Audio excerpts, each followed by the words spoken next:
বাচ্চা নষ্ট করার মেডিসিন আছে আপনার কাছে?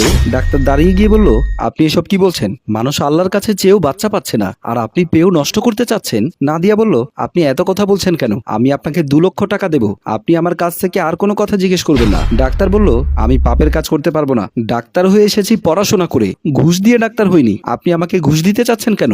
নাদিয়া বলল, প্লিজ আপনি বোঝার চেষ্টা করুন, আমার মান সম্মান না হলে থাকবে না। ঠিক আছে, আমি আপনাকে আরো 1 লক্ষ টাকা বেশি দেব, তবুও বাচ্চাটা নষ্ট করার ব্যবস্থা করুন। ডাক্তার বলল, আপনি এক্ষুনি আমার অফিস থেকে বের হয়ে যান। আমি বললাম না পাপের কাজ করি না? নাদিয়া হাত জোর করে বলল, প্লিজ আপনি আমাকে হেল্প না করে বের করে দেবেন না। ডাক্তার বলল, আমি বুঝতে পেরেছি, তোমাকে ঘাড় ধাক্কা দিয়ে বের করে দিতে হবে। তোমার মতো ফালতু মেয়ে, বাজে মেয়ের চিকিৎসা আমি করব না, এক্ষুনি বের হও। নাদিয়া কোনো উপায় না পেয়ে বের হয়ে গেল। যত সব মেয়ে কোথাকার, আসে কোত্থেকে? তানভীর এসে বলল, স্যার ওই মেয়েটা কি জন্য এসেছিল? ডাক্তার বলল, ওই কথা তোমাকে বলতে হবে কেন? তুমি ছোট মানুষ, ছোট মানুষের মতো থাকো। তাছাড়া ওই মেয়েটাকে তুমি চেনো নাকি?